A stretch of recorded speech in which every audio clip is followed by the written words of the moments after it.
ওই সময়তে অস্ত্রধারী ছিলেন না নিরস্ত্রধারী ছিলেন আসলে? উনি অস্ত্রসহিত ছিলেন। উনি ওই ডাকাত দলকে ঘেরাও করার পরে একজন পালিয়ে যাচ্ছিল।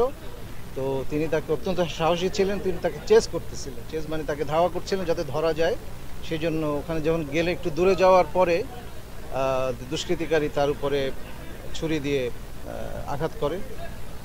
ভালো খারাপ জায়গায় লেগেছিল, তার একটা গুরুত্বপূর্ণ ভেইনে লেগে যায়, রক্তপাত হয়েছিল। সর্বোচ্চ চেষ্টা ছিল, বাট আনফর্চুনেটলি বাঁচানো যায়নি। স্যার, আরেকটা প্রশ্ন হচ্ছে যে এই যে যারা গ্রেপ্তার হয়েছে এবং যারা তাকে হত্যা করেছে তাদের বিরুদ্ধে আইনিগত ব্যবস্থা আসলে কিভাবে আপনারা নেবেন, পরবর্তী পদক্ষেপ? আমরা আমরা আমাদের অফিসারদের হত্যাকারী হিসেবে যে যে ব্যক্তি এবং যে দলটা ছিল তাদের বিরুদ্ধে সর্বোচ্চ দেশের আইন অনুসারে সর্বোচ্চ ব্যবস্থা গ্রহণ করার জন্য যা যা করণীয় আমরা সবই করব। আমাদের অফিসারের গায়ে হাত দেওয়া এবং আলটিমেটলি আমরা আমাদের একটা অত্যন্ত সাহসী কর্মঠ দক্ষ একজন অফিসারকে হারিয়েছি। খুব সহজে এটা আমরা ছাড়ব না। স্যার, পরিবার থেকে কি কথা বলছে? এখানে কি আরো কোনো সৈন্য আহত হয়েছে কিনা এরকম? না, এটা হয়েছিল যে মূলত বাড়ি ঘেরাও করার পরে একদিক দিয়ে যখন পালিয়ে যাচ্ছিল, এই জায়গাটা ছিল লেফটেন্যান্ট তানজিম যেখানে ছিল সেই দিক দিয়ে। সো ও যখন পালিয়ে যাচ্ছিল সে তাদেরকে ধাওয়া করে ধরার জন্য, যেটা আমরা করে থাকি। আমরা সর্বোচ্চ চেষ্টা করে থাকি। সাহসী ছেলে, সে ওখানে গিয়ে অফিসার তাকে চেস করতে করতে একটু দূরে চলে গিয়েছিল।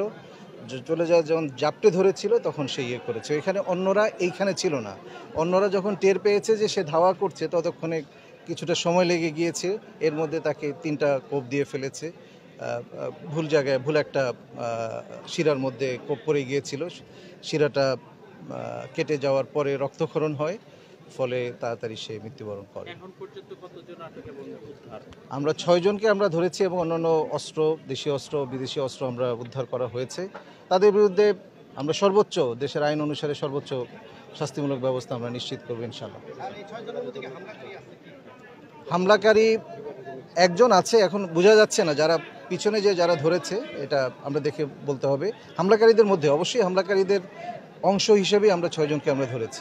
স্যার, পরিবারের জন্য কোনো পদক্ষেপ? আমরা তো এখানে এসেছি তার সমবেদনা জানানোর জন্য আমরা এসেছি। আমরা অত্যন্ত সাহসী অফিসার হারিয়েছি, আমরাও দুঃখিত। এই তো।